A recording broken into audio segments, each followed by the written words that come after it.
Bonsoir à tous. Pardonnez-nous de nous avoir fait attendre, mais nous attendions notre ami Louis Bénèche qui a raté un train et qui nous rejoint absolument. Quant à Gilles Clément, je vous prie de bien vouloir l'excuser, il ne sera pas là ce soir, mais vous le verrez quand même, car nous avons enregistré un document et donc il sera là et je pense on rebondira sur ses propos. Je me prêterai à ce jeu de relancer sur les propos de Gilles Clément si Jacques Lénart, sociologue, philosophe et critique d'art, me le permet, si Patrick Blanc, botaniste, je dis bien botaniste et pas paysagiste comme souvent les gens l'appellent, et il tient à cette approche scientifique absolument, et Pascal Cribier, donc lui, paysagiste, auteur, voilà, jardinier. Jardinier, c'est peut-être ce qui nous rassemble tous ce soir. Nous allons évoquer la mémoire de Bourle-Marx, mais on n'est pas là pas dans un panégyrique, c'est plus pour analyser l'héritage de Bourle-Marx, les filiations éventuelles, hein, Jacques, on va en parler. Et justement pour ça, nous avons sorti un livre avec les éditions Actar à Barcelone, peut-être parmi les plus grands éditeurs européens. Donc ceci n'est pas un catalogue, ceci est un vrai livre, c'est-à-dire qu'il y a des contributions complémentaires au catalogue qui existait dans l'exposition présentée au Brésil et montée par Lauro Cavalcanti et qui ici a été remontée dans le cadre du cycle Ville-Nature. Et si vous ne l'aviez pas encore vu, je vous invite à aller voir les dessins, les gouaches extraordinaires et la campagne photographique de Leonardo Finocchi que nous avons envoyé sur le site pour justement montrer la réalité de la création 20 ans, 30 ans, 40 ans, 50 ans, même 60 ans après. Et le témoignage est assez extraordinaire et nous allons en parler ce soir. Alors pour lancer ce débat, d'abord je voudrais remercier l'ambassade du Brésil, sans qui ce livre ne serait pas là ce soir. Donc merci à vous, merci Monsieur le Ministre, merci, tous nous sont devenus des vrais amis et complices de cette exposition pour célébrer Roberto Bourle-Marx. On écoute Gilles Clément qui va nous donner déjà son point de vue sur ce travail. Il l'avait rencontré 2 fois, plutôt à la fin de sa vie. Et donc il ne l'avait pas rencontré au Brésil, il l'avait rencontré ici, en France, au Crestet, je crois, on en parlera, et aussi sur le parc Citroën Cévennes. J'ai vu des photos, on en parle tout à l'heure. Je pense qu'il y a des urbanistes, des architectes, plutôt des urbanistes et quelques paysagistes qui sont tout à fait capables d'aborder ces échelles très grandes. Mais lui, c'était, je dirais, avec une facilité, une sorte d'évidence remarquable. Tout ce qui concerne Copacabana est adapté à l'usage des gens, en même temps que c'est une œuvre d'art. Et là aussi, il y a quelque chose de lié au tableau. Et on montre souvent ces images vues d'avion, mais enfin, quand on est par terre, on est très bien aussi, là encore. Et en effet, il est capable de voir ça à des échelles totalement différentes les unes des autres. Par l'ampleur de son travail et puis la singularité de son travail, je pense qu'on peut dire que c'est le plus grand du XXe siècle, en tout cas à l'échelle de la planète. En Europe, il y a eu aussi quelques grands noms, mais c'est pas le même genre de choses. Il y a une propriété, je ne me souviens plus du nom, mais ça n'a pas d'importance, où on voit toute une colline complètement sauvage. C'est une propriété dans un relief assez imposant, et où le travail de la sophistication même, de ce que l'homme apporte de plus réfléchi, travaillé, au moins dans l'artifice en tout cas, il est présent au premier plan, et puis petit à petit ça s'efface, et c'est magnifique.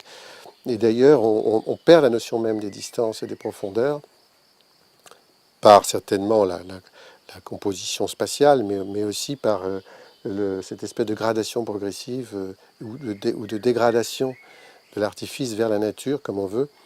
Et cette imbrication, cette relation-là, elle est forte, mais je suppose qu'il considérait, je ne sais pas s'il l'a dit ou pas, mais la forêt vierge comme une œuvre d'art. Bon, ils sont presque contemporains, on peut dire. Hein. et ils ont évidemment été forgés un peu par les mêmes dynamiques. Et ce qui se passe au Brésil est, comme je disais, une espèce d'hybridation culturelle très, très originale, même dans le monde, elle est très originale à tout point de vue. Mais quand même, l'architecture de Niemeyer est quelque chose qui est une architecture qui, si elle prend en compte le corps, elle est plus utopique. Elle est plus attachée à une certaine vision d'idéal d'une société éventuellement distribuée dans l'espace comme à Brasilia ou ailleurs, même des universités. J'avais vu l'université de lui à Constantine, chose tout à fait intéressante. Hein. Mais je sens Burl Marx, je ne sais pas, plus proche du corps humain que Niemeyer. Mais enfin, ça, c'est mon point de vue à moi. L'architecte est celui qui a les clés du pouvoir sur l'espace. Enfin, il a quelque chose d'incroyablement qui lui est donné par la société. Je veux dire, que n'a pas le peintre, que n'a pas le jardinier, que n'a pas le paysagiste à aucun moment. Donc le travail de l'architecte n'a pas de raison de se confiner dans une certaine humilité. Il a ordre presque de s'exprimer et de façon grandiloquente. Donc ça peut lui faire, comment dire, s'éloigner de choses extrêmement simples sur les relations de l'homme à son environnement. Je pense que Burl Marx était plus proche de la complexité humaine.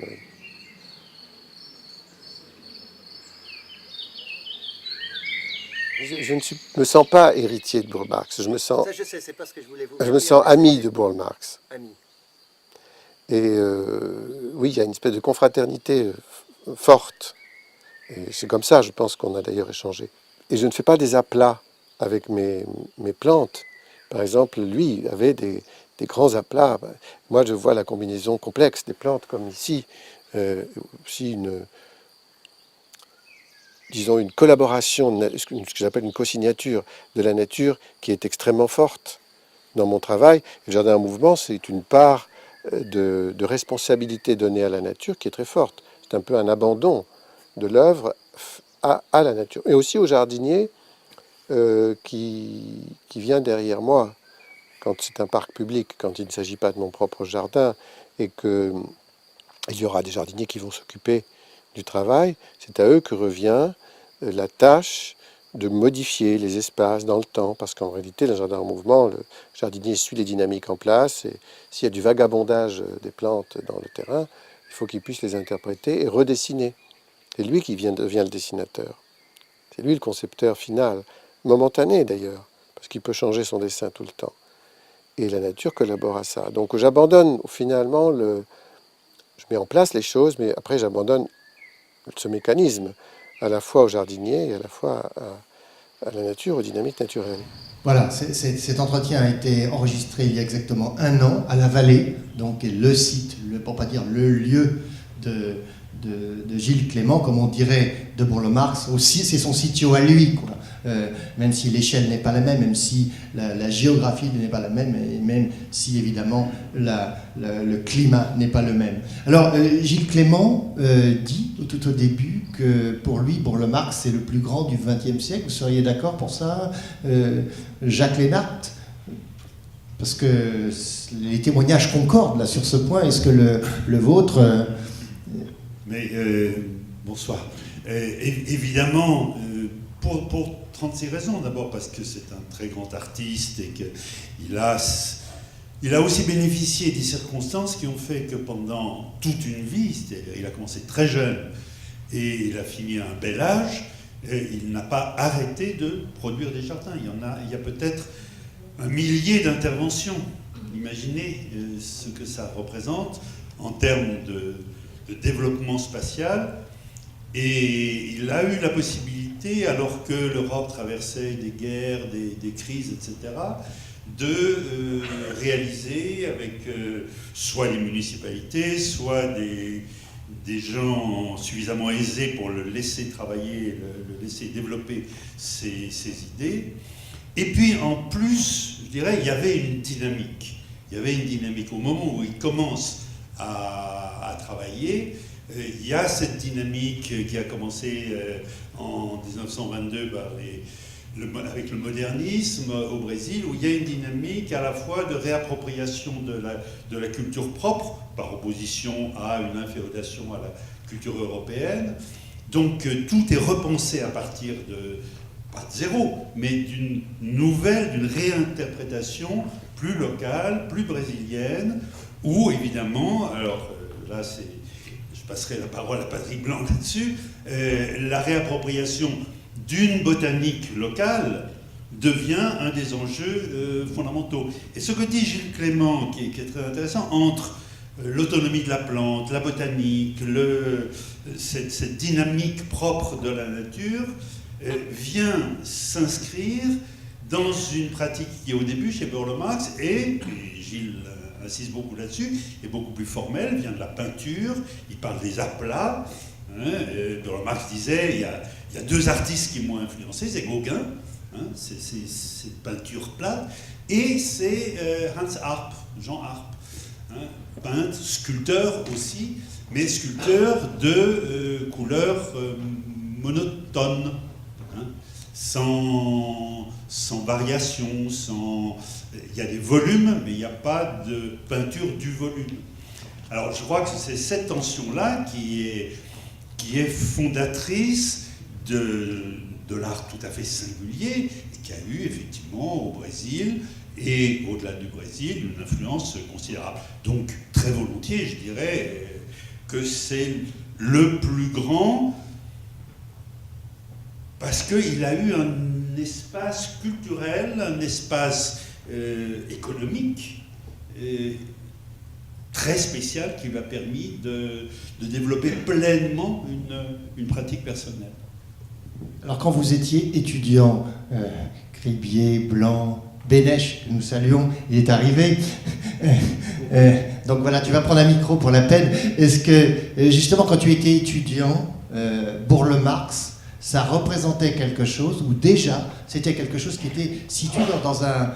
Voilà, c'est le Brésil, c'est pas l'Europe, et dès lors, c'est autre chose. Parce que j'ai entendu ça à un moment.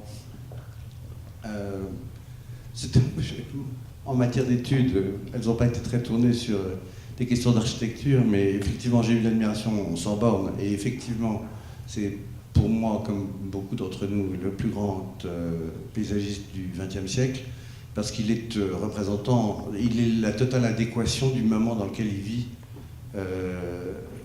stylistiquement, dans la représentation de ses jardins. Le côté botanique est évidemment... Ce sont des épiphénomènes, ce sont des choix, mais effectivement, c'est quelqu'un qui s'inscrit dans les moments, dans les courants qui sont porteurs entre les deux guerres, avec le plus de maestria. Et avec... je me sens effectivement terriblement coupé de ce genre de façon de faire. Mais c'est effectivement un artiste du jardin. Puisqu'il est parti sur du plat, sur ses dessins, et qu'effectivement sa vision est plus celle du peintre en aplat, et découvrant par hasard ce que la volumétrie donnera à quelque chose qui n'est pas fait pour le piéton et pour un regard horizontal, mais pour l'oiseau. Alors Patrick, j'imagine que dans tes études scientifiques, tu es très loin de la peinture. Ça ne veut pas dire que ça ne t'intéresse pas, mais je veux dire que tu en es loin en termes d'intérêt. Est-ce que précisément, Burle Marx, déjà, c'était quelque chose qui était arrivé jusqu'à tes oreilles à l'époque? Est-ce que c'était quelqu'un qui était reconnu dans les milieux scientifiques? Je te dis bien scientifiques. Absolument pas. Comment à l'université, quand on fait des études de botanique, effectivement on entend parler du Brésil, mais pas du tout. Pour quelle raison? Donc, le travail de Burle Marx n'a strictement rien à voir avec une approche scientifique. D'ailleurs, c'est assez rigolo parce qu'on voit Gilles Clément qui parle de forêt vierge à propos de Burle Marx, et quand on le voit dans Gilles interviewé chez lui, ça fait infiniment plus forêt vierge que toutes les œuvres qu'a pu faire Burle Marx, alors qu'il côtoyait régulièrement, comme on le sait, les forêts tropicales, puisqu'il a fait de très nombreuses expéditions. Et donc, c'est ce qui moi, me surprend toujours un petit peu, c'est à quel point ce monsieur qui était en lien avec la nature l'a l'a si peu retranscrit dans son travail, parce que je crois que c'était avant tout un artiste, quoi, Burle Marx. Je crois qu'il a effectivement toujours été complètement dans cette notion de sculpture, de peinture, et il a vraiment utilisé les plantes comme des matériaux, parce qu'il a fait un travail énorme sur les plantes. C'est vrai qu'il a introduit en horticulture quantité d'espèces brésiliennes, mais pas seulement, il a apporté des plantes du monde entier. Ça a été quand même un des premiers à faire à ce point voyager les plantes d'un continent à l'autre pour ses projets, même des plantes très très grandes. Donc il a vraiment avancé énormément dans ce domaine-là, mais au niveau de ses jardins, il y a effectivement absolument rien qui évoque la moindre sensibilité écologique, ce qui est très étonnant pour un monsieur qui a passé... Ça c'est franchement un contresens. Tant de temps dans les... Non, mais pour un monsieur qui a passé tant de temps dans les... Non, mais il a un énorme discours sur l'écologie. Il s'est battu, y compris politiquement, au Sénat brésilien, pour des questions... La forêt amazonienne, il faut préciser pour le public. Je parle de l'œuvre, hein, attention. Oui, non, mais et alors, si on revient à la question de l'œuvre, il a tout un discours. Alors la question, c'est évidemment comment ce discours se transcrit ensuite en jardin. Mais si on va au sitio, c'est-à-dire son jardin, ce qui est l'équivalent de la vallée, comme disait Francis tout à l'heure, l'équivalent de la vallée pour Gilles Clément, le sitio est une forêt vierge. C'est une forêt vierge qui a un intérêt particulier, qu'il a choisi ce lieu parce qu'il y a plusieurs microclimats. C'est-à-dire qu'on a des zones sèches et des zones humides dans un seul terrain, parce que c'est un terrain très pentu, près de la mer, et donc il y a tous les microclimats du Brésil, plus ou moins à disposition. Et ce jardin, si on le considère comme un jardin, alors c'est pas le même type de jardin que quand il fait Ah oui, mais ça fait partie de son œuvre. Parce que si on dit que Gilles Clément, ça n'est que le parc Citroën, là aussi, ça ne marchera pas. Donc je crois qu'il faut restituer quand même cette complexité au travail de Burle Marx, à la réflexion qu'il mène, qui est aussi bien sur les associations de plantes. Parce que les associations, il a travaillé là-dessus, vraiment travaillé comme botaniste. Et comme botaniste avec un regard esthétique. C'est ça qui le distingue peut-être du botaniste pur et dur qui fait ses études à l'université, disons. Lui, il n'a pas étudié à l'université. Moi, je connais que toutes les images du travail, quoi, donc je ne peux pas être totalement en accord avec cette approche. Sûrement que chez lui, il y avait effectivement une approche beaucoup plus naturaliste, on va dire, mais dans son travail, la plante est quand même avant tout un matériau. Ce sont toujours des broméliacées, des marantacées, des palmiers, que des plantes extrêmement architecturales, extrêmement spectaculaires. C'est là où on retrouve justement l'artiste, le peintre, le sculpteur. Et c'est là où je dis que la plante est avant tout pour lui un matériau. Voilà. C'est et clair. On est bien loin de la forêt amazonienne qu'il a pourtant bien connue. Et jamais à un moment dans son œuvre, on ne retrouve, de ce que j'en connais, une ambiance de forêt qu'il connaît pourtant bien. Si, chez lui, au sitio, justement, chez lui. et dans sa propre maison, l'entourage de sa propre maison est un morceau de nature réartificialisé par son goût. Et qu'effectivement, mais il n'y a aucun jardinier, ça c'est des questions de goût et de mode et de moment, mais il a effectivement très très bien connu les plantes pour les utiliser en aplat et en quantité comme jamais le bon Dieu ne le fait, ça c'est clair. Mais ça n'empêche qu'il était entouré d'une génération de vrais scientifiques. On lui a dédié des plantes, à la fois ça le flattait sûrement, mais aussi parce qu'il avait un réel goût botanique. Et chez lui-même, en fait, il y a assez peu de plantes introduites, à part des lianes de jade, mais sans ça, la fleur est plutôt brésilienne. Alors on va demander au jardinier Cribier, Burle Marx, on a parlé de plantes architecturées, d'architecture de la plante. Est-ce que c'est ça qui reste pour toi, Burle Marx ? Deux choses. Déjà, c'est étonnant parce que c'est quand même rare de voir des plantes qui marchent aussi bien dans l'espace. Donc c'est quand même le cas de Burle Marx. Ça, c'est fabuleux. Parce que je ne juge absolument pas les projets de mes confrères ou d'étudiants en fonction d'un plan. Les plans de jardin sont absolument... Un beau plan de jardin ne fait systématiquement pas un heureux jardin. Et lui, si, justement. Même si parfois il y a des jeux de contre-courbes et de courbes qui sont un peu systématiques, on a quand même l'impression qu'il maîtrise ça, qu'il n'a qu'une envie, c'est de vous faire se promener dans son tableau, dans sa toile. Et ça, c'est peut-être un des premiers à oser le faire. Et surtout, puisqu'il doit herboriser, puisqu'il s'en va faire des expéditions, et ça me réconforte, et en lisant votre livre, Jacques Lénard, ces jours-ci, j'étais très content de voir qu'il y avait déjà une approche de vouloir scinder une nature naturelle et une nature paysagère. J'aurais bien aimé qu'avec tous les problèmes écologiques qui se développent aujourd'hui, ils soient encore là et aillent au-delà pour bien faire cette distinction qui, moi, m'obsède depuis 25 ou 30 ans. J'en ai déjà fait part ici, de faire la différence entre ce qui est du jardin, de l'ordre du paysage et ce qui est de la nature. Et quand Burle Marx va herboriser, comme toi, Patrick, vous en parlez un peu, les migales sont là, tout est là, et il n'a qu'une envie, c'est de mettre un petit peu d'ordre et de propre pour pouvoir survivre dans son jardin et survivre dans les jardins publics. Et c'est ce que je trouve fascinant dans son travail, c'est à la fois de se promener dans une œuvre picturale et à la fois de faire ce que j'appelle un peu, là aussi depuis longtemps, la saturation du végétal. Et donc il réussit par une façon totalement décorative, ornementale et que je revendique pour les jardins depuis toujours, de nous faire se transposer dans des œuvres végétales qui n'ont rien à voir avec l'art, j'ai l'impression, mais qui sont de toute façon, qui font partie du vivant. Et grâce à cette exubérance brésilienne, on est aujourd'hui subjugué par toutes ces images qui défilent. Et donc j'ai une immense admiration pour ce personnage protéiforme et qui aurait pu embraser toutes sortes de carrières. On va revenir sur l'artiste multiple ensuite. Jacques Lénard, ce qui est frappant dans le travail de Burle Marx, parce que je crois que c'est peut-être ce qui le rend très singulier et unique, c'est précisément, c'est quelqu'un qui arrive à maîtriser la petite échelle, celle du petit jardin pour une petite maison, jusqu'à 7 km d'aménagement, je pense à la Terro et autres grands travaux, j'allais dire, de l'aménagement urbain. Est-ce qu'il n'y a pas là quand même une vraie performance, puisqu'il arrive, quand tu parles de traverser des tableaux et autres, c'est des méga fresques contemporaines. Si on prend l'exemple de la Terro de Flamengo, par exemple, là véritablement, on a une œuvre urbaine, totalement urbaine, qui s'inscrit dans une perspective architecturale extrêmement dense et qui arrive à créer des espaces. Il faut savoir que les contraintes étaient extrêmement nombreuses. C'était un lieu public. Il racontait toujours qu'il fallait éviter de faire des bosquets trop amples parce que les gens allaient habiter dedans, parce que les gens qui n'ont pas de maison... c'est une réflexion qu'il était obligé de faire compte tenu de ce projet-là. Et il le racontait en disant il faut mettre quelquefois des épineux simplement pour éviter que le jardin se transforme en un lieu d'amour, etc. etc. Il dit ça avec regret d'ailleurs, mais bon, ça c'est les contraintes.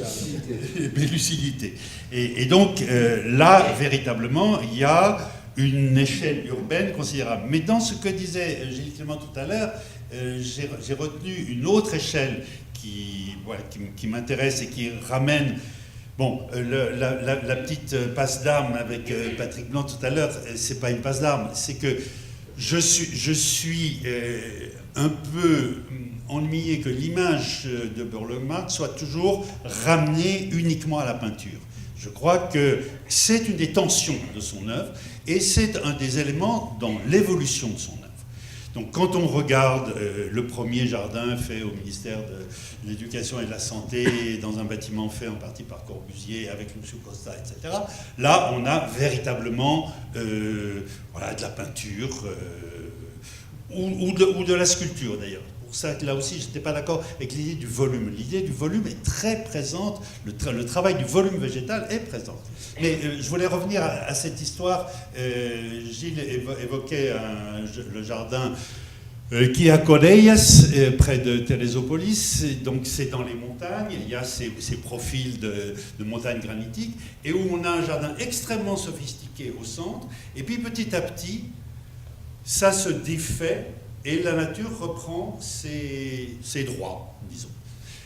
Et là, on voit ce qu'est le travail. Et j'ajouterais d'ailleurs, il y a dans ce jardin une deuxième dimension botanique qui, moi, m'intéresse considérablement. C'est que c'est un jardin qui est sur deux versants, un nubac et un adret, et d'un seul coup, il va avoir des végétations totalement différentes dans la zone ombrée et dans la zone bien exposée au soleil. Et il va réussir, dans un jardin qui ne fait pas 1 kilomètre, c'est 600 mètres, quelque chose, et ben, il va réussir à avoir des biotopes différents, des couleurs différentes, des densités différentes, et tout ça se perdant ensuite dans une nature qui reprend ses droits.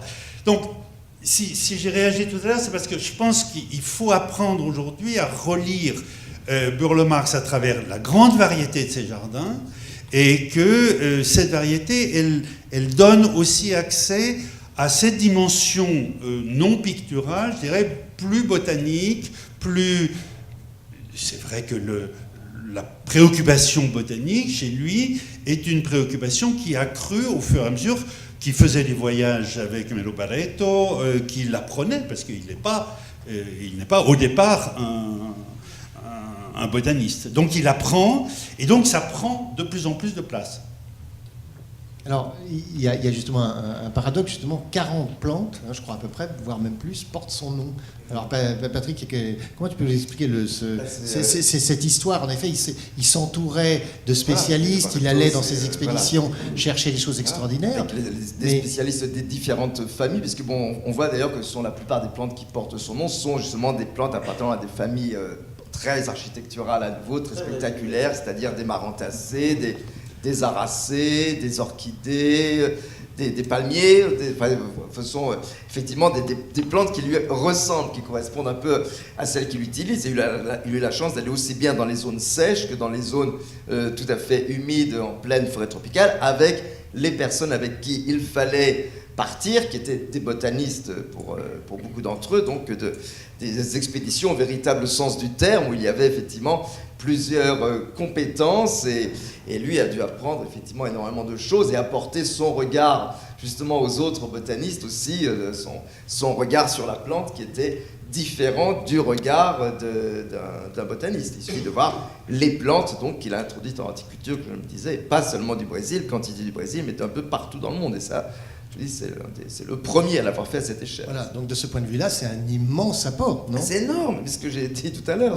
C'est un énorme apport. C'est le premier à avoir fait voyager les plantes de toutes dimensions, en plus, capable de faire venir de très loin des très grandes plantes. Il a su utiliser des plantes aussi bien minuscules que des choses énormes. Donc il a, aussi bien pour les utiliser dans les jardins que pour les faire voyager, il a travaillé absolument sur toutes les échelles, évidemment sur toutes les textures, toutes les couleurs, etc. Donc c'est un travail totalement en 3 dimensions et à toutes les échelles. Et ça, c'est... Moi, je sais pas, je connais pas tous les paysagistes, mais ça me semble le premier à avoir eu cette ampleur de travail avec une si large palette d'espèces de plantes. Et ça, ça peut que réjouir quand on est botaniste de voir cette utilisation. Je crois que tout le monde est d'accord là-dessus. La grande échelle, Pascal Crévier, c'est quand même assez fascinant, non, de voir cette... Cette maîtrise est absolument incroyable. À Copacabana, c'est hallucinant, et pas seulement le dessin. Parce que c'est quand même une question de la ville contemporaine. Aujourd'hui, on voit bien comment la nature revient en force, en ville. Hein, on va dire les végétaux, le vivant. Oui. Si tu veux. L'ensemble. Mais quand même, là, on voit bien, on peut analyser même la différence d'attitude en 50 ans je voudrais qu'on en discute, mais la grande échelle, ce travail de maîtrise, ce travail séquentiel, je crois que c'est ça qui distingue peut-être aussi son travail, non? Et c'est hallucinant de voir comment il a dû certainement savoir constituer des équipes pour à la fois entraîner de nouvelles commandes dans tout le Brésil. Quand on a une telle personnalité, je pense que la maîtrise d'ouvrage peut s'appuyer sur des gens qui savent à ce point-là entraîner d'autres équipes pour créer des choses exceptionnelles et une nouvelle image du Brésil et donc de Rio. Il n'y a pas que le dessin qui apparaît très fortement à Copacabana, c'est époustouflant de voir comment il gère les niveaux, peut-être avec l'aide d'architectes, comme il savait s'aider des meilleurs botanistes pour aller dans ses expéditions. Et en tout cas, on a une planimétrie de la ville qui est absolument exceptionnelle et qu'on aurait beaucoup de mal à réaliser aujourd'hui pour de multiples raisons. Justement, il travaille, on peut parler de l'écrin. L'écrin de l'architecture, c'est quand même quelqu'un, Jacques Lénart l'a très bien dit, il a vécu une époque fantastique, peut-être révolue aujourd'hui, parce on n'est plus dans la même situation de créer des villes ex nihilo comme Brasilia, par exemple. Il a eu cette chance de participer à cette aventure et de créer là ce qui a peut-être été oublié dans nos contrées, c'est-à-dire l'espace public dans des grands ensembles. Je pense au Superquadras, par exemple. Là, il y a quelque chose, une leçon de l'aménagement de l'espace public au pied des ensembles d'habitation, non, Jacques? C'est pas quelque chose qui... Oui, mais ça pose des tas de problèmes, d'ailleurs, parce que quand on voit l'état l'état du Parque del Este à Caracas en ce moment, et pire encore, si on voit le jardin botanique qu'il avait fait à Maracaibo, c'est une catastrophe. C'est-à-dire, ça demande de l'entretien. Alors, sur la Terre de Flamengo, ça a été restauré magnifiquement, grâce à 92, grâce à... Enfin bref, on y a mis l'énergie et l'argent qu'il fallait, et c'est impeccable.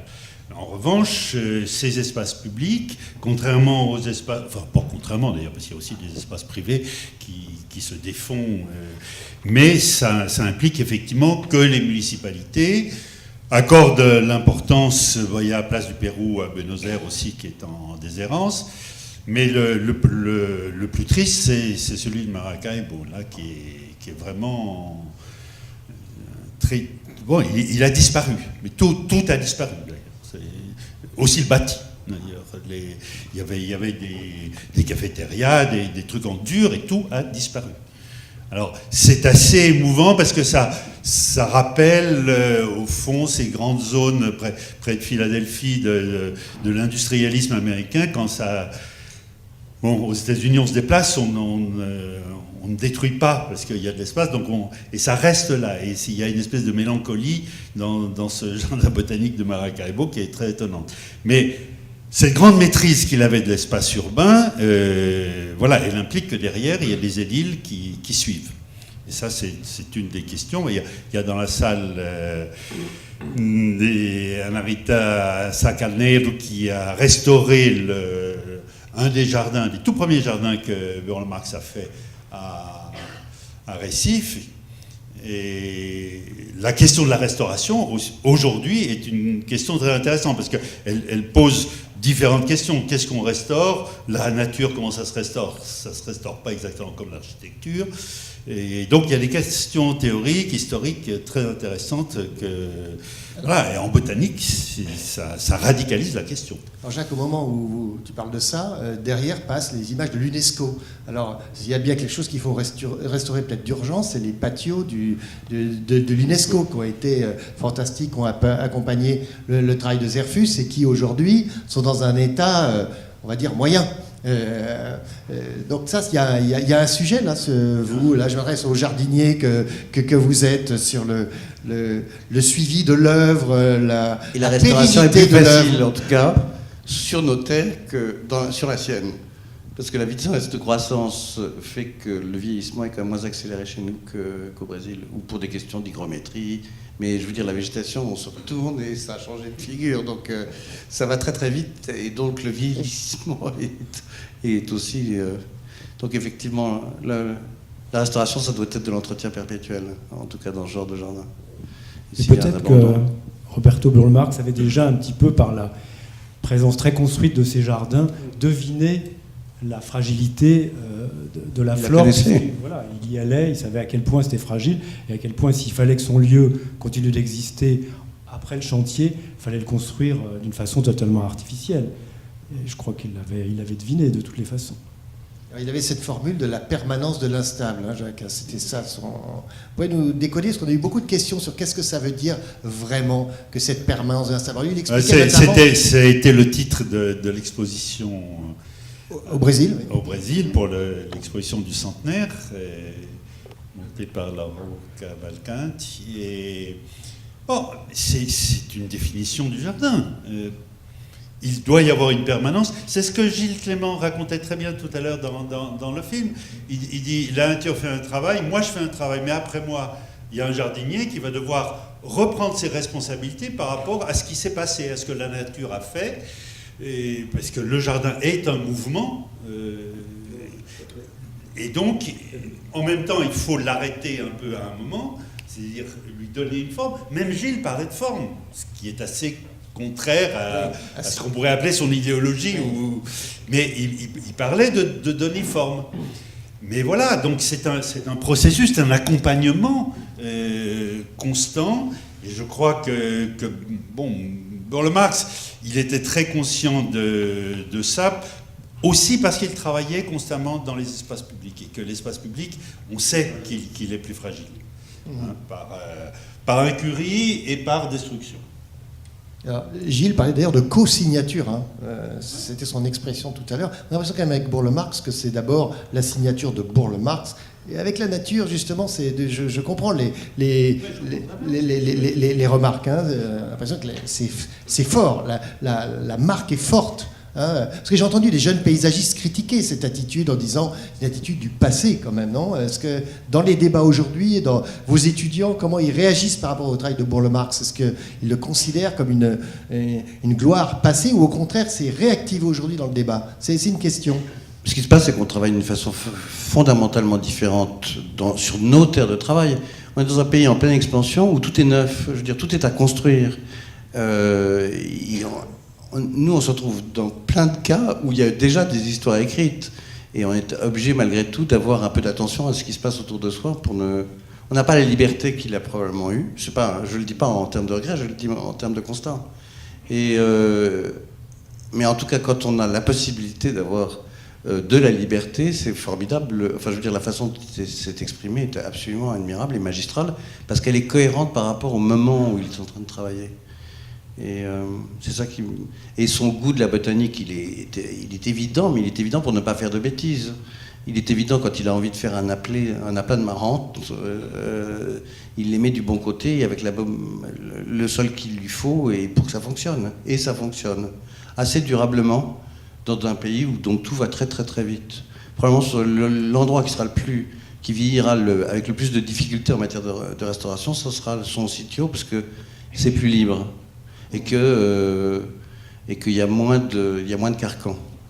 Est-ce que Louis Bénèche, il n'a pas appuyé sur la vraie question d'aujourd'hui? C'est que par rapport aux années 50-60, les idées de l'hypermodernité, on dirait ici les idées des 30 glorieuses, où vraiment il y avait vraiment une espérance et puis une dynamique de la modernité. Aujourd'hui, on est dans une reconquête, on est sur autre chose qu'il faut toujours faire avec le déjà là, comme dirait Alexandre Chemetov. C'est-à-dire qu'il faut toujours reprendre, il y a toujours un existant, il y a déjà là des choses avec lesquelles vous devez bricoler dans l'incurable, disait Sioran, pour parler de la modernité. Est-ce que vous êtes d'accord avec ça?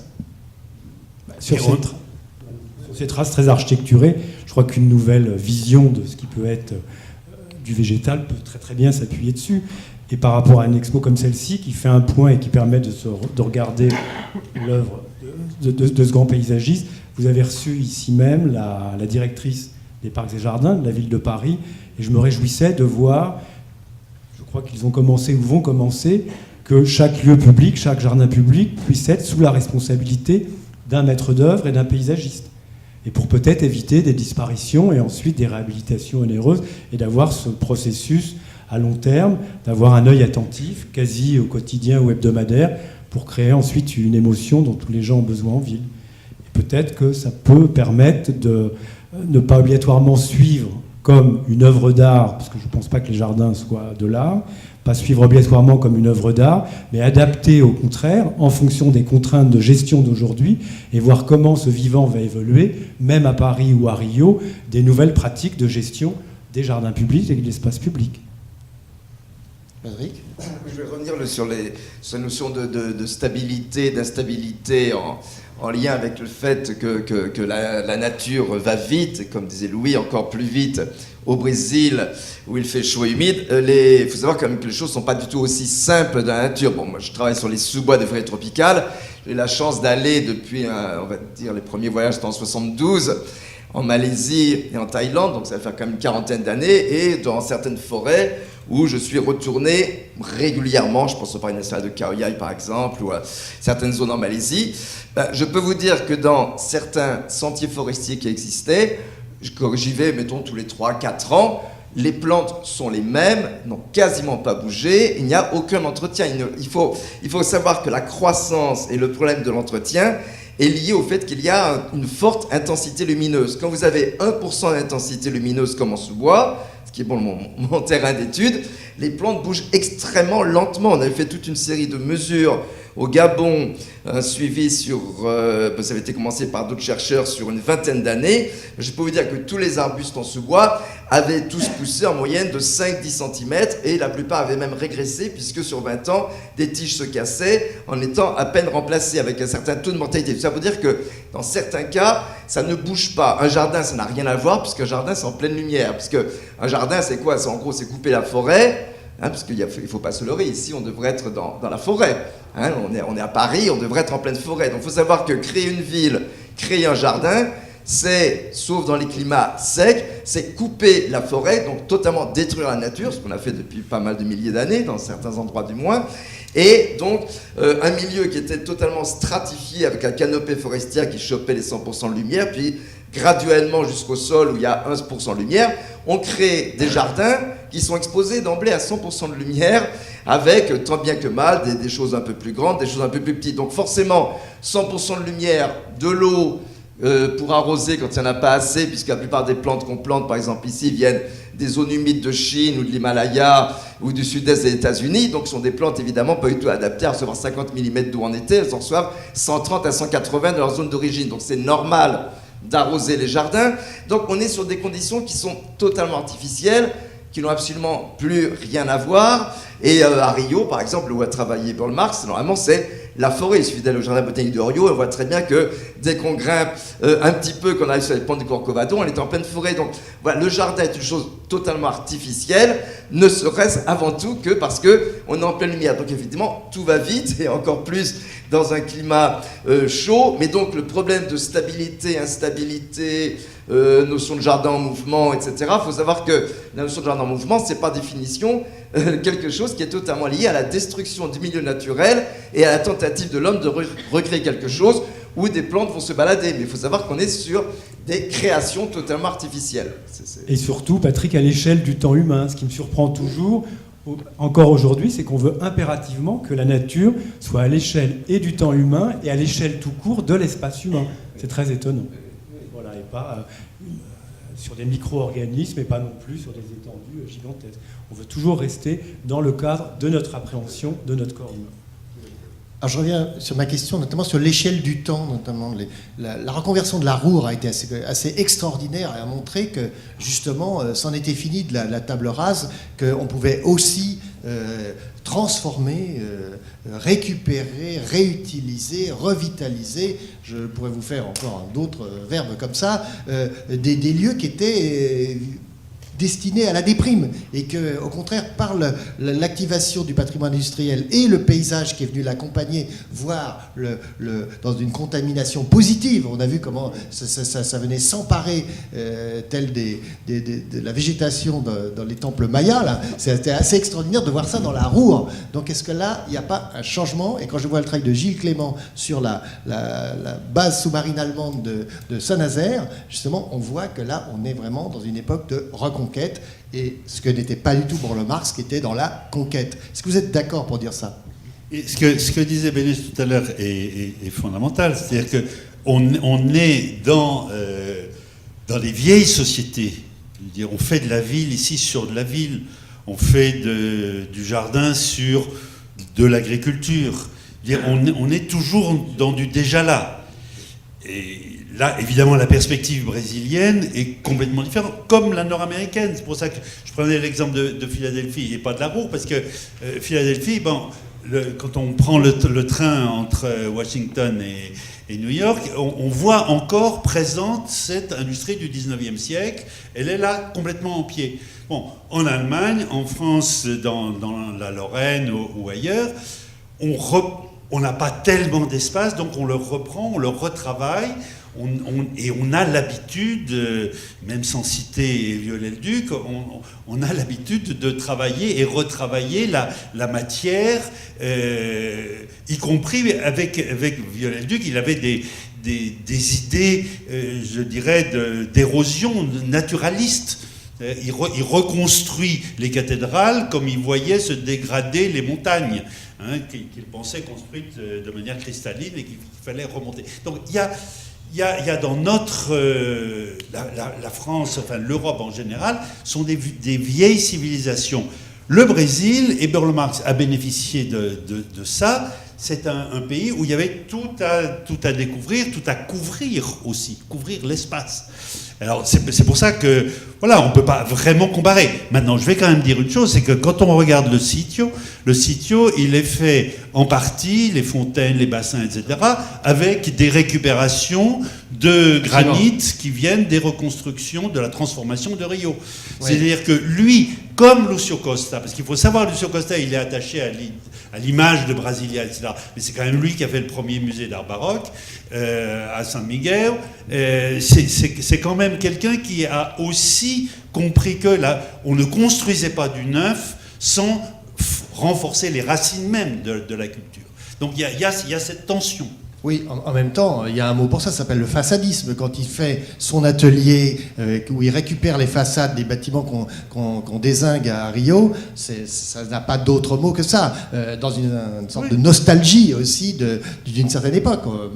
C'est pas une critique, mais c'est un point. Ouais, je ne sais pas si c'est le mot nostalgie qui convient. Non ? Je crois que le façadisme, c'était au contraire quand on laissait la façade et qu'on évidait l'intérieur du bâtiment. C'est un peu pareil, parce que là, il le plaque. C'est vraiment un thème de jardin récurrent depuis des millénaires que d'introduire des éléments d'une autre culture. Et pour revenir peut-être sur l'idée de friche par rapport au projet de la base sous-marine à Saint-Nazaire, c'est ça ? Oui, tu n'étais pas d'accord, on dirait. Moi, j'ai l'impression que c'est exactement la même chose qu'il y a 3 ou 4 siècles à Versailles, c'est-à-dire qu'on met en bac pas des orangers, mais on met des peupliers avec un arrosage automatique. C'est à peu près... Non, je croyais que les peupliers arrivaient spontanément dans le double toit.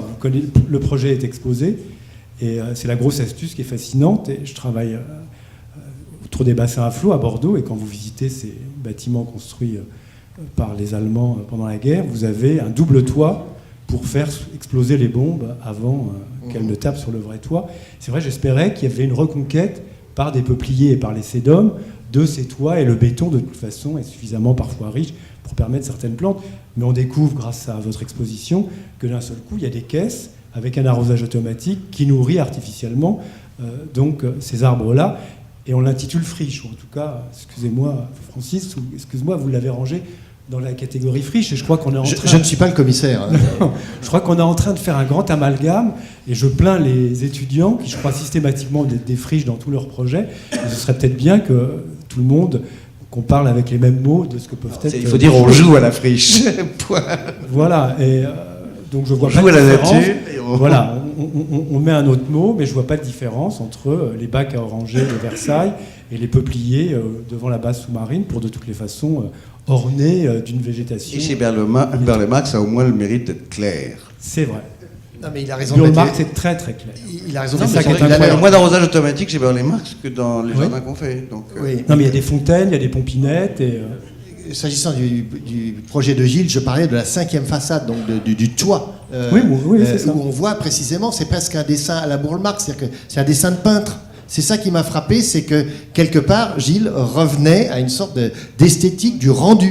Et c'est ça, là aussi, qui a changé. Si vous allez voir dans l'exposition, c'est très net. Et ça m'a étonné de sa part, parce qu'on connaît, au contraire, il est aux antipodes, on pourrait presque dire, de l'approche burlesque marxiste.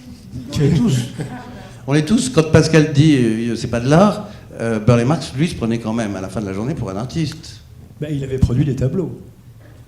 Ah oui, mais il n'a jamais quitté la peinture. Oui, hein. c'était limpide, c'était pas une prétention, c'était un état. Je crois que Jacques, c'est pas faire offense que de dire qu'il était toujours le pinceau à la main. Et techniquement, il était moins dans de l'artifice technique que dans de l'artifice visuel et plastique. J'ai une question à Jacques Lénart. Il vendait ces tableaux, et ces tableaux ont eu une cote marchande ou pas? Alors, non, était-ce vraiment un artiste? Il vendait, mais un non, artiste à un prix. Je dirais que sa réputation est en tant que paysagiste. Mais pour lui, c'était un plaisir qu'il a développé avec des esthétiques qui ont suivi les courants depuis les années 20 jusqu'aux années 80, disons. Sa cote, oui, il y a une cote, mais c'est pas une cote de vedette dans l'ordre de la peinture, comme il était une vedette dans l'ordre du jardin. Mais il tenait beaucoup, alors je voudrais juste dire 2 choses là-dessus, il tenait beaucoup à être vu aussi comme peintre. C'est une des raisons pour lesquelles une exposition a capoté en France il y a longtemps, parce qu'il voulait qu'il y ait non seulement lui comme paysagiste, mais aussi lui comme artiste. Au Centre Pompidou, hein, pour parler de l'exposition. Et le Centre Pompidou voulait bien du paysagisme, mais ne voulait pas du peintre. Donc ça ne s'est pas fait. C'était Bijat à l'époque. Mais en même temps, il était très clair pour distinguer ces deux pratiques.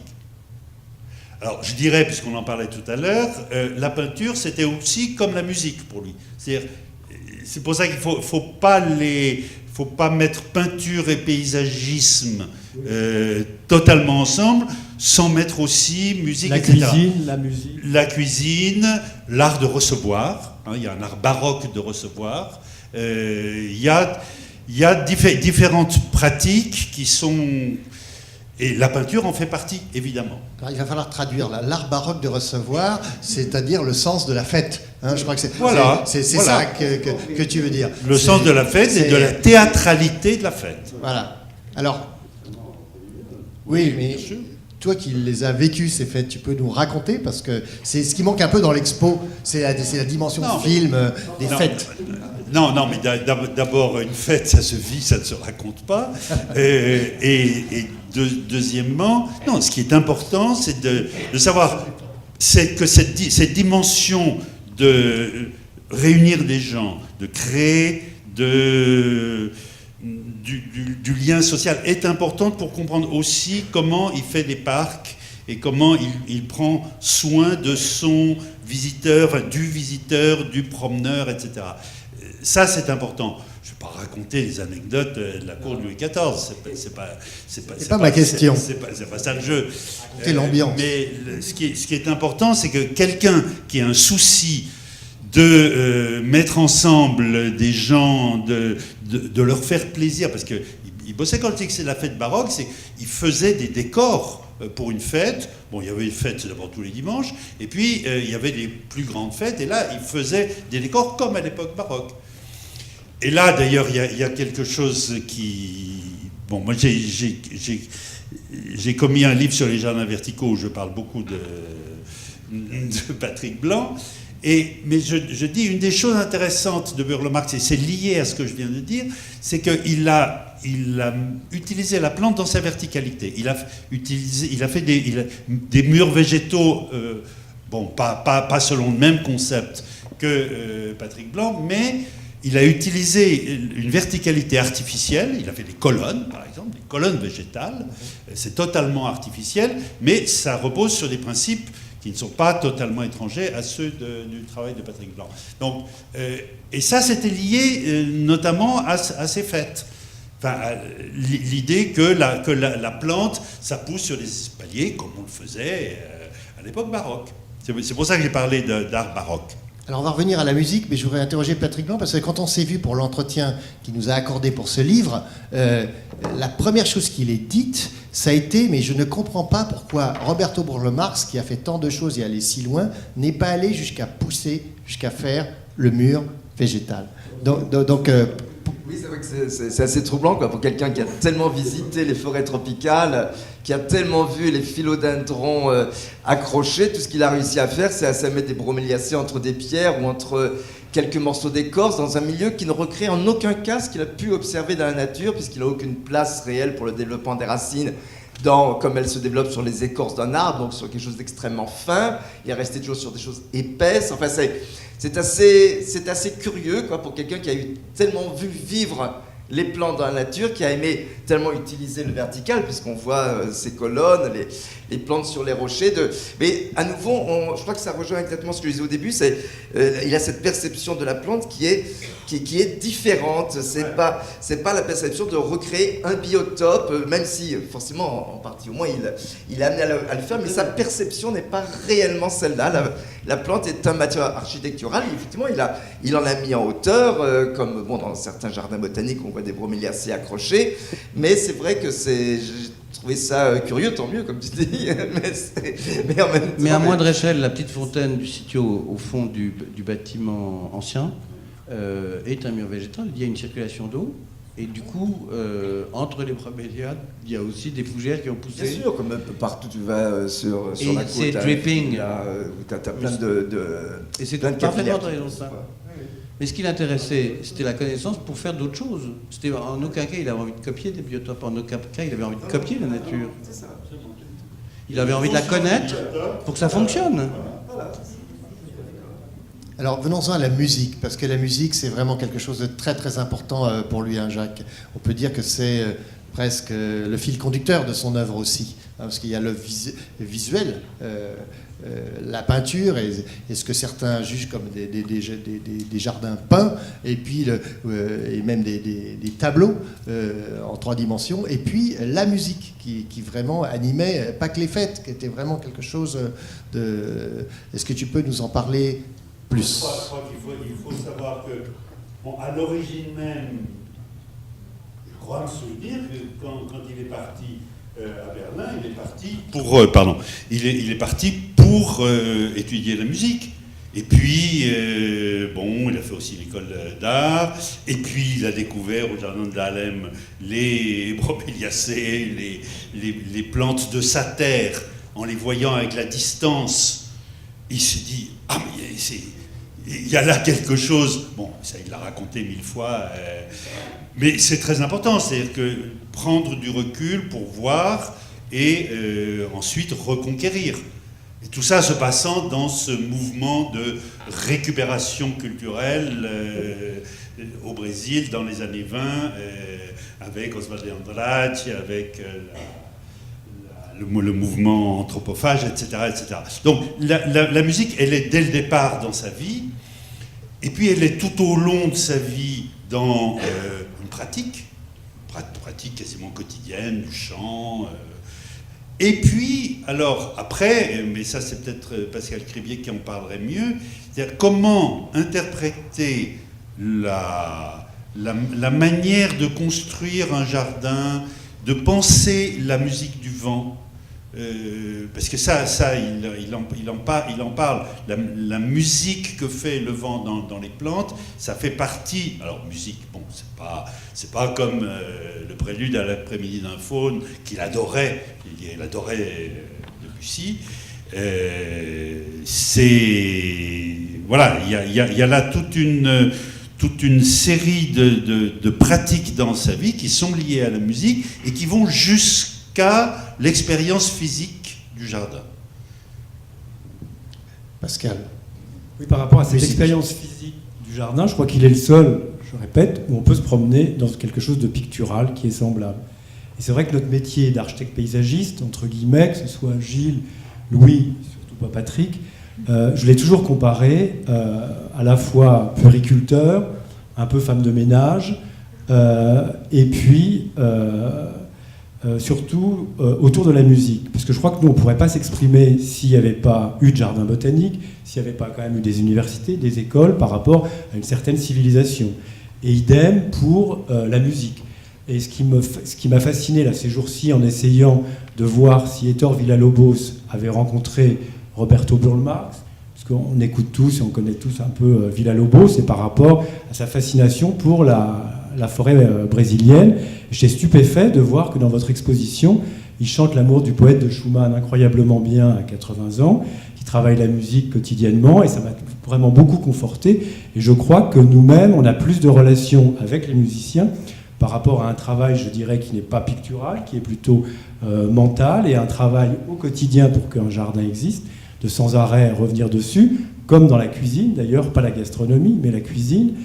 Et donc, j'ai une question à poser à Jacques Lénard, de savoir si, essayer de regarder dans l'exposition, vraiment, c'est très très émouvant de l'entendre chanter et Brahms et Schumann, parce que c'est très difficile à chanter, et il le fait comme tu sais le faire pour d'autres interprètes plus récents, il le fait avec une technique vocale hallucinante, surtout pour son âge. Et donc la question que j'avais à poser à Jacques Lénard, pourquoi par rapport à Héctor Villa-Lobos, qui lui-même appuie et défend toute la culture amazonienne autour de la brasilianophonie, je dois mal prononcer, appuyé sur l'instrumentation des orchestres symphoniques occidentaux, donc vraiment des grands orchestres symphoniques. Il joue à Boston, à Paris, il reste à Paris. Et je me suis posé la question, mais déjà, il y a pas mal de temps à la Cité de la musique, pour comprendre pourquoi Burle Marx et Villa-Lobos n'ont pas plus collaboré. Et j'ai pu voir dans votre livre qu'en 1959, quand même année de la mort de Villa-Lobos, Burle Marx crée des décors et des costumes pour une œuvre, en tout cas de Villa-Lobos et d'un auteur. Parce que j'ai quand même un peu l'impression que Villa-Lobos aime justement cette nature, que moi je qualifie de sauvage et d'intacte, et il défend les Indiens, et on a quand même l'impression que Burle Marx, et j'adhère complètement à ce que dit Patrick, quand il rentre chez lui et quand il fait des parcs publics, cette nature indienne et amazonienne, il a envie de l'édulcorer. Et pourquoi les deux, alors qu'ils sont deux personnalités reconnues dans le monde entier, qui se croisent quand même, ils ont 20 ans d'écart, Villa-Lobos est 20 ans plus âgé, comment il n'y a pas eu une collaboration plus forte, alors que lui-même, Villa-Lobos, est influencé directement évidemment par Stravinsky, par Debussy, et que les deux apparemment ne se sont jamais rejoints. Est-ce qu'il y aurait eu une différence de vision du monde brésilien, amazonien en tout cas? Jacques. Non, j'ai pas de réponse à cette question très, très pertinente. On peut s'étonner, et je le fais aussi. Je crois que... Alors, Burle Marx était très enraciné dans certains éléments de la culture brésilienne, notamment littéraire. Euclides da Cunha est pour lui vraiment une référence. Alors, parce que Euclides da Cunha, bon, c'est le Nord-Est, c'est une lecture, non pas du monde indien, mais du monde du sertão, du monde de cette végétation rude, épineuse, etc., qu'il va d'ailleurs travailler dans ses tout premiers projets quand il sera à Recife. Il parle, à Recife qui est au bord de la mer, il parle de l'intérieur des terres arides et épineux. Il y a là une contradiction intéressante. Au fond, toujours prendre la distance, montrer la plante dans sa distance, ce qui, encore une fois, est totalement anti-écologique d'une certaine façon. Et qu'on revendique. Hein, mais voilà. Parce qu'il y a aussi une dimension pédagogique. Chez lui, toujours, il pense que la plante, le travail de la plante, le travail du jardin, notamment pour les espaces publics, est un travail pour apprendre quelque chose du fonctionnement de la nature à ceux qui passent sans regarder. Donc il y a cette dimension. Mais tout ça ne répond pas à la question de pourquoi pas de relation étroite avec Villa-Lobos. De même d'ailleurs avec Mario de Andrade, parce que Mario de Andrade aussi est un grand connaisseur pour Villa-Lobos. Voilà, il travaille pour Villa-Lobos, c'est un grand connaisseur de la musique. Ils ont dû se croiser, mais voilà, ça n'a pas pris. Mais j'ai pas du tout de réponse. Pourquoi? Ils ont croisé l'année de la mort de Villa-Lobos, où lui-même était déjà souffrant depuis plusieurs années. Non, mais je veux dire, ils ont dû se croiser dans les années 30 et 40. Le Brésil est grand, il y a beaucoup de gens. Mais Rio, moins grand.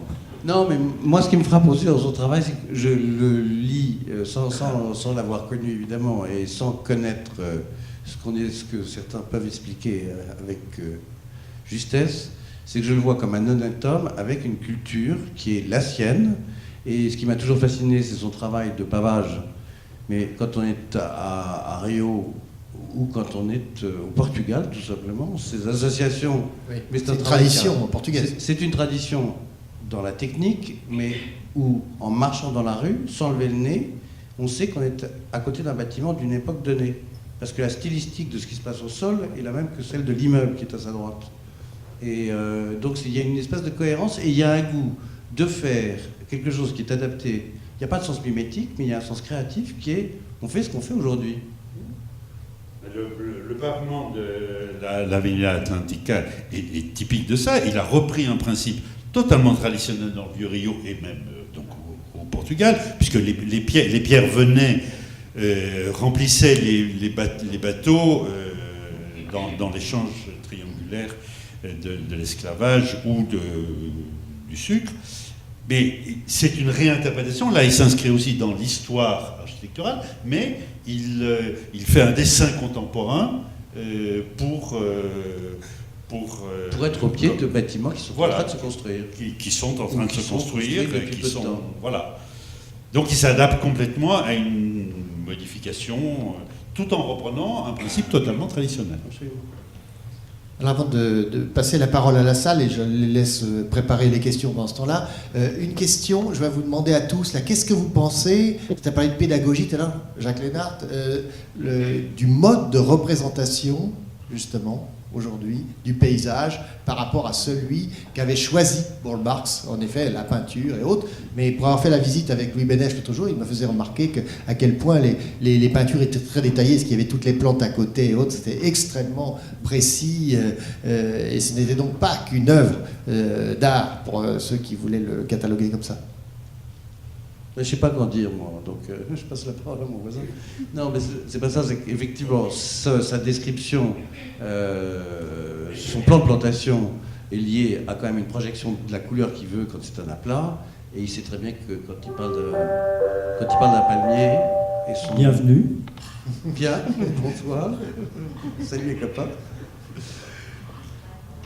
Je sais pas, tout me semble simplement cohérent. La chose dont je suis certain, c'est qu'effectivement, aucun d'autre travaillerait aujourd'hui de cette façon-là. Alors, sur la question...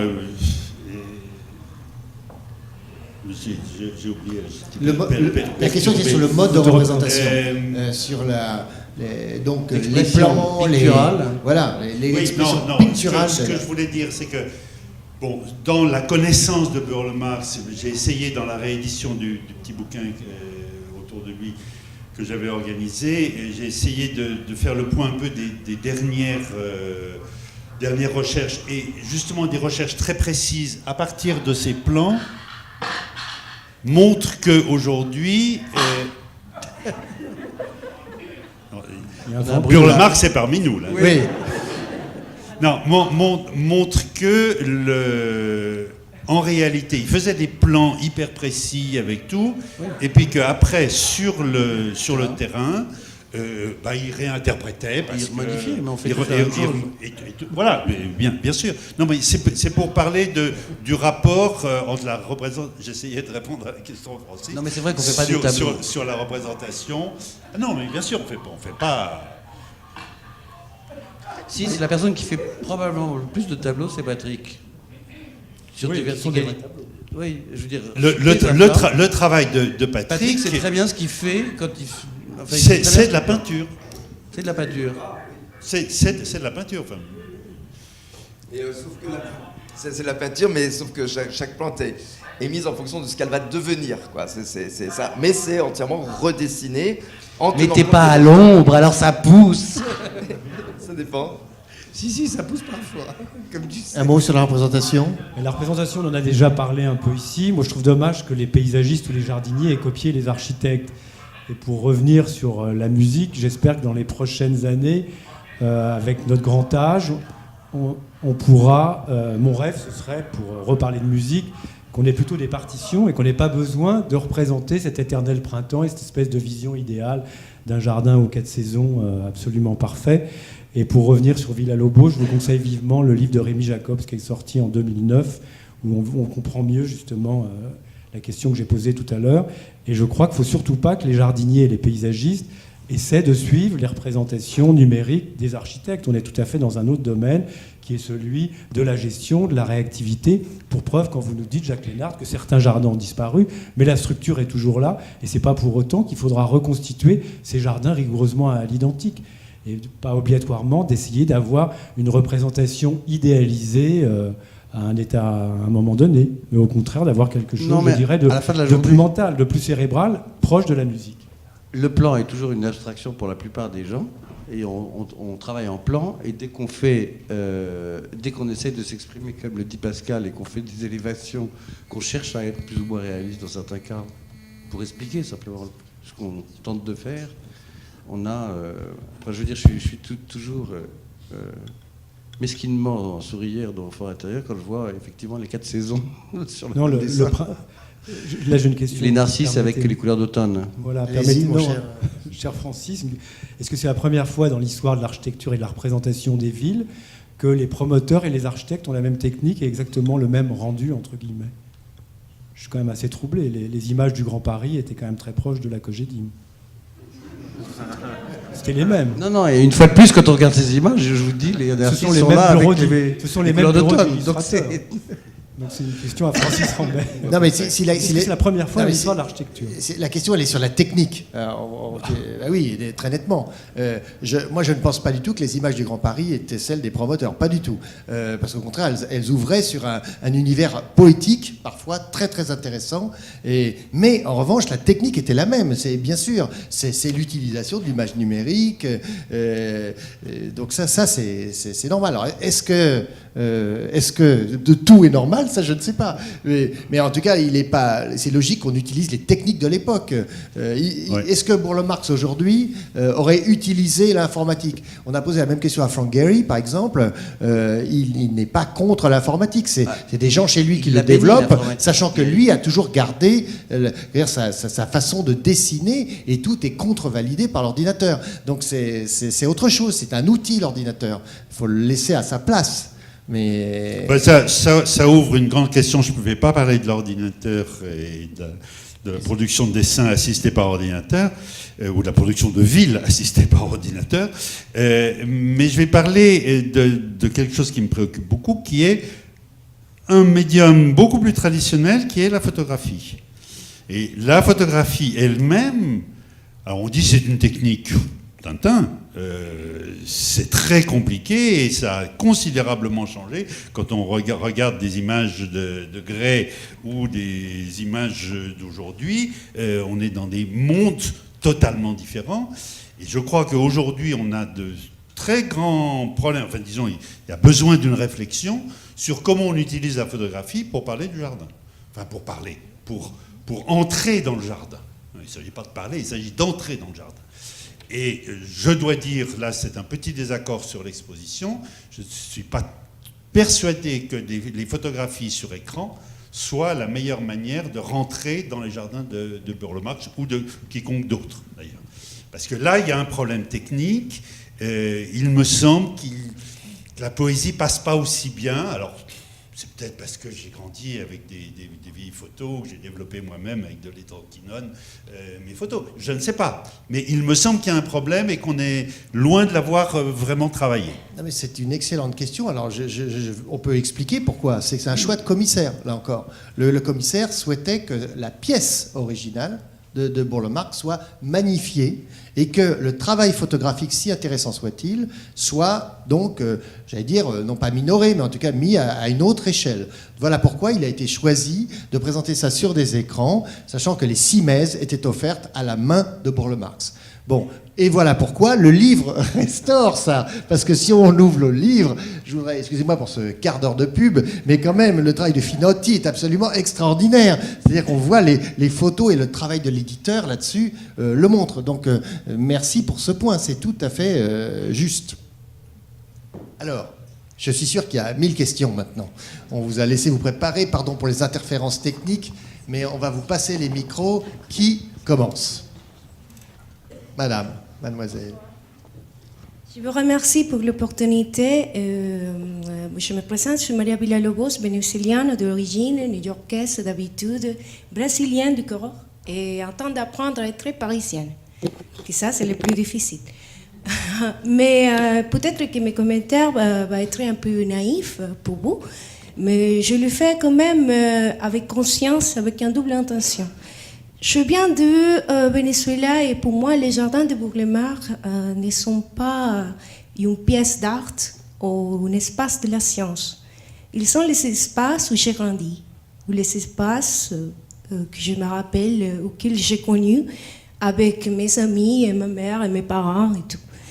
Par exemple, pour nous, à Venezuela, on ne connaît pas le travail de M. Patrick, et pour nous, le mur végétal a été fait par Burle-Marx. Alors, vous voyez, parce qu'il y a un grand mur d'une beauté incroyable qui est plein des orchidées avec toutes les couleurs qui vous ressemblent à l'Amazonie ou l'irrigation et tous ces détails techniques, bien sûr qu'ils ne sont pas évidents parce qu'ils ne s'intéressent pas c'est l'expérience pleine et la connaissance de ce type d'espèces et les pouvoirs pédagogiques que ce type de murs de Bourg-les-Mares ont, que pour nous, ce sont les premiers murs végétales, parce que c'est là que ce sont les murs qu'on visite tous les jours. Ouais. Bien sûr que après, quand on est ici à Paris, on va au Carolinly, il est joli aussi, il est intéressant. Mais si vous demandez à Venezuela, c'est qui a fait les premières murs végétales, tout le monde va vous dire Bourg-les-Mares. C'est facile ça. Après, avec ça, moi je me demande si le problème pour comprendre l'œuvre de Bourg-les-Mares, c'est juste cette question, cette division entre l'art et la science. S'il est un peintre ou un paysagiste. Et je crois que ça, en fait, pour quelqu'un qui connaît ces espaces, ce jardin, ce nous, ça ouvre avec le cœur et avec la tête, ça n'est pas important. Il est Bourg-les-Mares. Je ne sais pas s'il est un peintre, s'il est un artiste, mais je sais qu'il nous a donné les espaces les plus belles. Et ça suffit.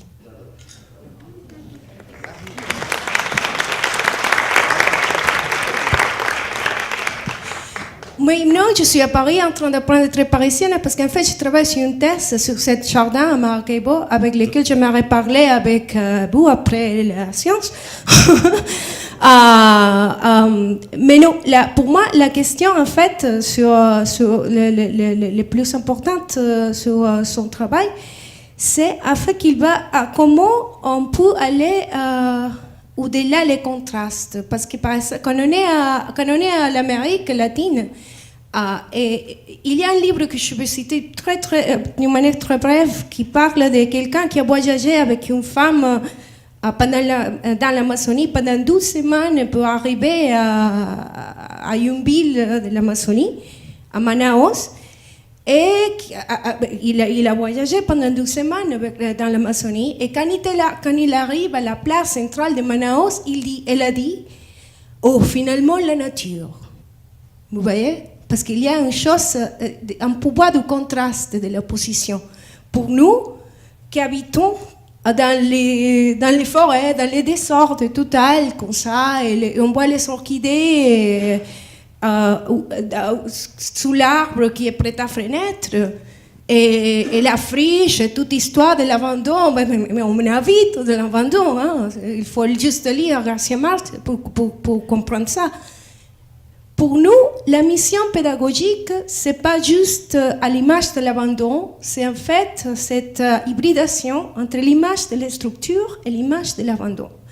C'est en cette escale, ces différentes ranges, ces différentes notes, ces différents compas de mélange entre la structure et l'abandon dans l'œuvre de Bourg-les-Mares qui nous semble très riche. Parce qu'ici, par exemple, quand on se promène aux Tuileries, bien sûr qu'on voit l'Amazonie, on va s'étonner, parce que l'ordre est partout.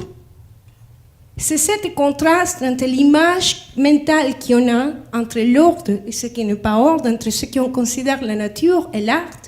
C'est cette opposition très grande qui est différente pour toutes les personnes, même s'ils habitent ici ou là. C'est les différentes connotations de cette contradiction qui à mon avis, donne un pouvoir et une dimension qui va plus loin de nous, outre chez Bourg-les-Mares. Merci pour ce témoignage. Autre question, remarque, madame? Je suis également vénézuélienne. Et je félicite les personnes qui sont intervenues parce que pour nous, c'est quelque chose de bien de vous entendre. Bon,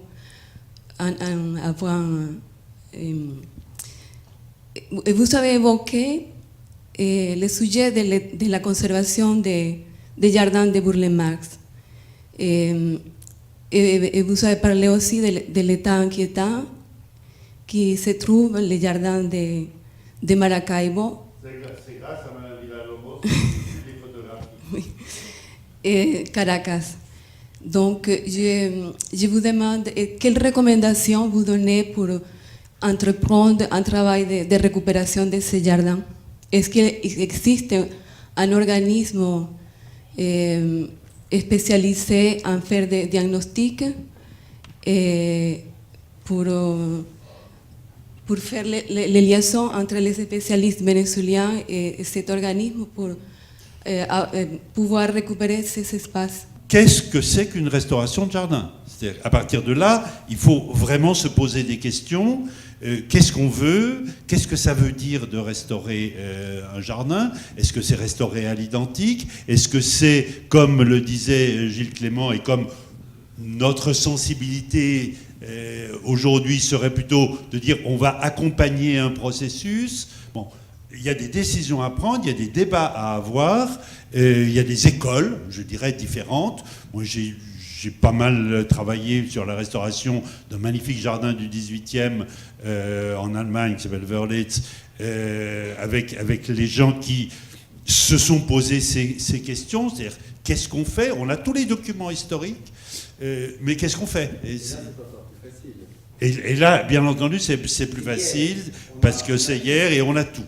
Donc, je crois qu'avant de dire qui va nous donner la solution ou quelle est l'institution qui va nous conseiller, je dirais, il faut commencer à réfléchir sur toutes ces questions très compliquées qui ont des enjeux idéologiques, pratiques, botaniques, etc., etc. Et puis après, bon, il faut en tout cas accompagner quelque chose.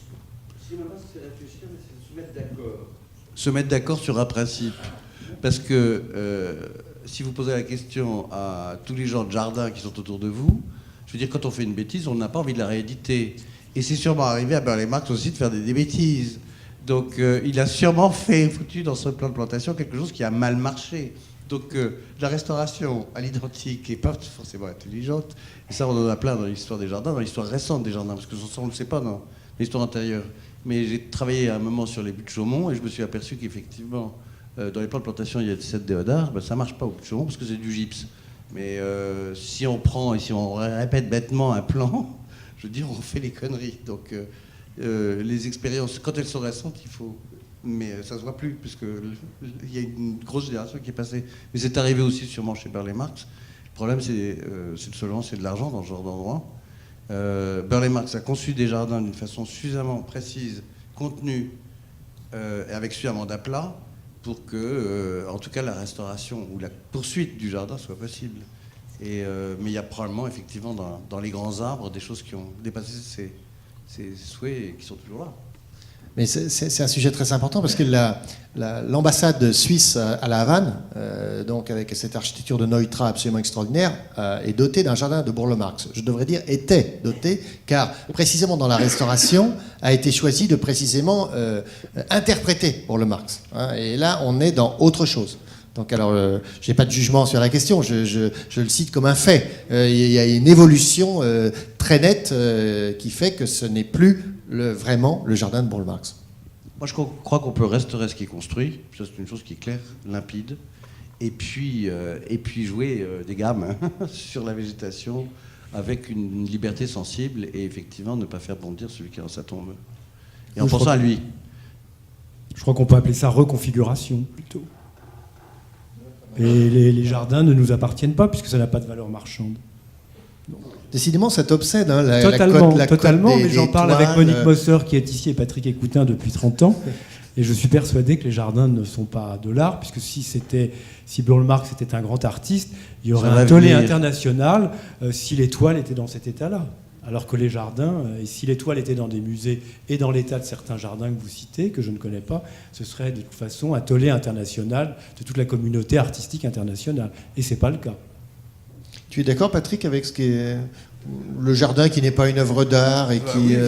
Oui, évidemment, c'est quelque chose de vivant et d'évolutif. Oui, donc à partir de là, ça peut être une œuvre à la création, mais après ça vit tout seul. Et ça, c'est comme il dit, une côte, c'est quelque chose qui est censé durer à l'échelle de temps humain, et de même plusieurs générations, plus que ne dure le jardin dans l'état dans lequel il était. Quoi. Donc, je suis tout à fait d'accord. Bonsoir. J'ai une question pour faire participer les intervenants. Si par exemple, on vous confiait un des jardins de Burle Marx, et pour continuer, comment le feriez-vous évoluer? Monsieur Bénèche, Monsieur Cribier, Monsieur Blanc, comment les feriez-vous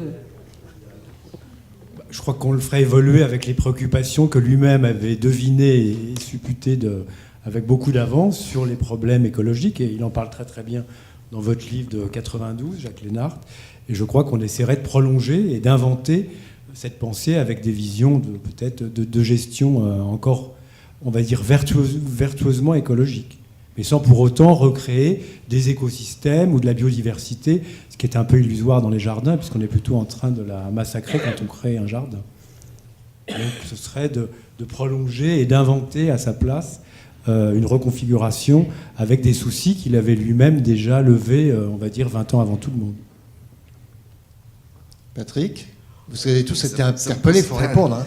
Les jardins, ça serait bon, difficile, simplement, tout dépend où c'est. C'est sûr que si c'est au Brésil ou à Cuba ou au Venezuela, je serais plus à l'aise que si c'est dans les jardins de l'UNESCO pour essayer de trouver des idées et d'aller, comme tu dis, d'essayer de prolonger un peu sa vision. Bon, peut-être que j'aurais le tort de vouloir peut-être mettre un peu plus par rapport aux espèces, à faire peut-être des choses un petit peu différentes pour essayer de faire perdurer, justement, pour toujours ce fait que le temps est très variable selon les plantes qu'on choisit. Une plante bien choisie en fonction du milieu où elle est, l'impact du temps jouera beaucoup moins. Donc, moi, si j'avais mon mot à dire, j'essaierais d'aller un peu dans cette direction pour prolonger ce qu'il a fait et essayer de faire perdurer de façon un peu plus égale, on va dire.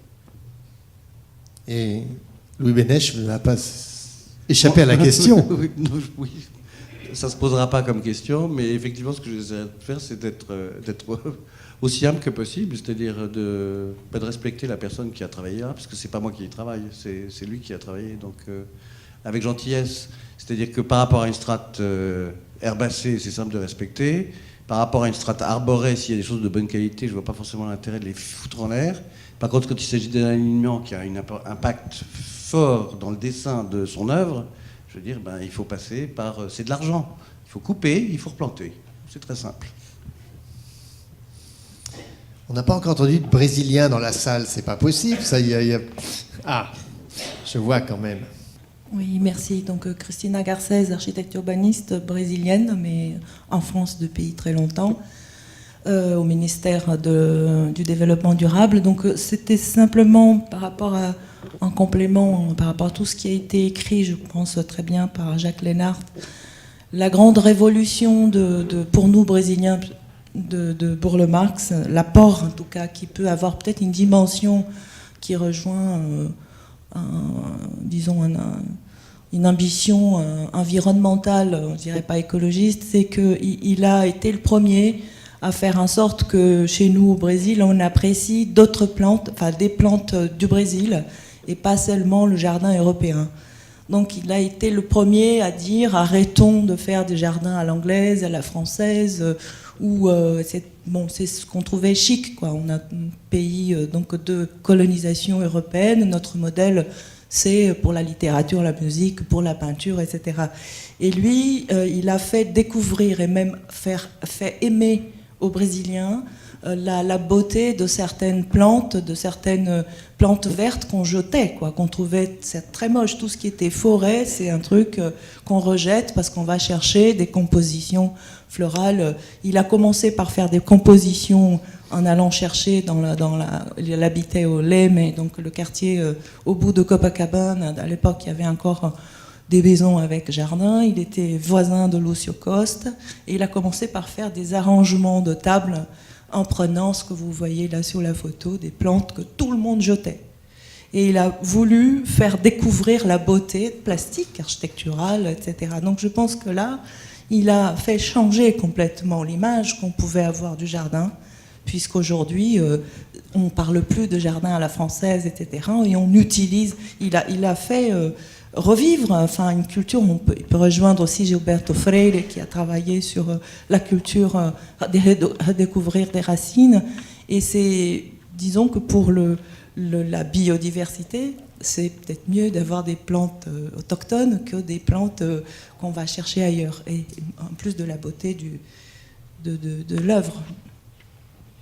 Oui, juste un commentaire là-dessus, c'est évidemment tout à fait fondamental. Je ne dirais pas qu'il l'a inventé. Il y a quand même avant lui, c'est beaucoup, et il l'a dit d'ailleurs, il s'est laissé influencer par un grand à la fois paysagiste et botaniste qui était Glasziou.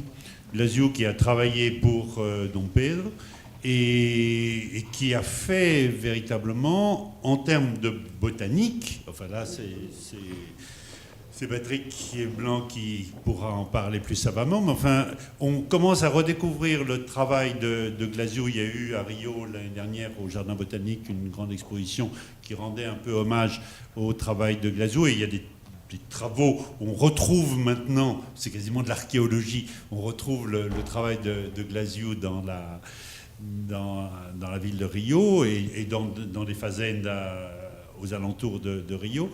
Donc il y a... Enfin, Dom Pedro lui-même, d'une certaine façon, en replantant la forêt de Tijuca, parce que Tijuca, on dit aujourd'hui, il y a une forêt au cœur de la ville. Cette forêt, en grande partie, elle a été complètement reconstruite, parce que c'était des fazendas de café, donc c'était des zones agricoles.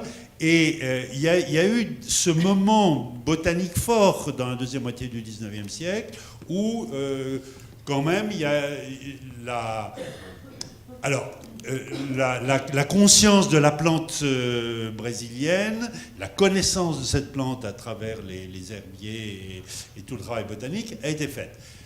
Il reste que, et Burle Marx le dit très clairement, les jardins, le chic bourgeois, c'était la rose et l'hortensia. Donc on était dans une absurdité botanique ou écologique totale. Et là, ce que Burle Marx a fait vraiment, c'est de mettre toute cette flore dans les jardins. Vraiment. Pas seulement la connaissance, mais le mettre dans les jardins et, comme vous le disiez très bien, le faire aimer. La regarder chez soi, parce que la flore brésilienne, elle a quand même envahi le monde. Bougainvillea, jacaranda, ça vous dit quelque chose? Je veux dire, il y en a quand même... Il y a plus le tour de la planète et on est couvert. Donc les plantes brésiliennes, ça, il y a des gens pour les aimer. Mais bon, tout à fait d'accord avec vous, c'est ce que je disais au début. Je pense que, moi, pour moi, qui ne connaît pas grand-chose au jardin, ce que je sais, c'est que Burle Marx a été vraiment le premier à faire vivre les plantes du pays, du Brésil. Je voulais dire par rapport à Tijuca, il traîne toujours cette histoire que la forêt est entièrement artificielle. C'est absolument pas si simple que ça. C'est-à-dire que bien sûr, il y avait les caféiers partout, etc. Mais il ne faut pas oublier qu'à Tijuca, il y a quand même quantité de quebrada, enfin quantité d'espaces où il y a des ruisseaux. Et bien évidemment, ces espaces-là sont toujours des refuges pour la flore locale. Et bon, moi qui est pas mal herborisé à Tijuca, je peux vous garantir que tous les Dorstenia, tous les Costus, les Dicorisandra, tout ça, ça n'est absolument pas introduit. On a reboisé des arbres, mais toute la flore de plantes beaucoup plus petites, de lianes, qui étaient vraiment dans des zones de refuge, a petit à petit réintégré la forêt. Donc en fait, si on s'amuse à compter le nombre total d'espèces de Tijuca, c'est en fait essentiellement en termes d'espèces et de biodiversité, la réelle biodiversité locale de cette zone de Mata Atlantica. Bien sûr, les grands arbres, c'est des trucs qui n'ont rien à voir pour la plupart. Hein, mais je crois qu'il faut recorriger. Le botanique, c'est tout à fait certain. Du point de vue de la surface, elle a été augmentée considérablement. Extraordinaire. Ah, mais c'est bravo pour le travail qui a été fait, quoi, et qui a justement permis à la biodiversité locale de revenir à l'intérieur de ces arbres plantés qui n'ont rien à voir, qui sont souvent carrément d'autres continents, et c'est assez merveilleux de voir dessus les orchidées, les fougères tout à fait locales qui s'installent. Sur la question des épiphytes, si j'ai le droit, oui, il y a une chose qui m'a frappé dans une zone qui n'est pas du tout climatiquement tropicale, à Florianopolis, et dans le jardin de l'université, Burle Marx a multiplié en quelques points, donc c'est un climat, on dirait, quasi européen, je veux dire, on n'est pas, c'est pas du tout, oui, c'est tempéré. Mais il a multiplié les épiphytes, c'est-à-dire avec un souci, alors, esthétique, je veux dire, là, on est dans l'architecture aussi de l'arbre, la destruction. Ça m'a beaucoup étonné de voir là une accumulation d'épiphytes dans un endroit où elles ne sont pas à leur place, elles sont anti-écologiques, et en même temps, il veut montrer quelque chose. C'est pas si simple que ça. Les épiphytes, ce qu'elles craignent, surtout plus que le froid hivernal, c'est les périodes de sécheresse très fortes. Or, à Florianopolis, on a quand même climatiquement des pluies beaucoup mieux réparties sur l'ensemble de l'année. Donc il y a des zones parfois où il gèle sans problème, où on observe des quantité de broméliacées. Quand vous montez dans les Andes, on peut avoir très bien des températures assez basses. Donc le plus important, et c'est là où c'est pas si anti-écologique que ça, l'approche de Burle Marx, là pour le coup, c'est qu'il tient compte de ce climat de Florianopolis qui peut accueillir des broméliacées sans problème, parce que même si l'hiver est frais, on a beaucoup moins de sécheresse. Voilà. Bien, on va peut-être se quitter sur cette réconciliation entre Patrick Blanc et Jacques Lénart. Mais avant, je voudrais qu'on termine avec Roberto lui-même, qui disait « Faire un paysage artificiel n'est pas nier ni imiter servilement la nature, c'est savoir transposer et savoir associer, sur la base d'un critère de sélection personnelle, les résultats d'une observation lente, intense et prolongée. » Voilà, merci pour votre attention. Merci.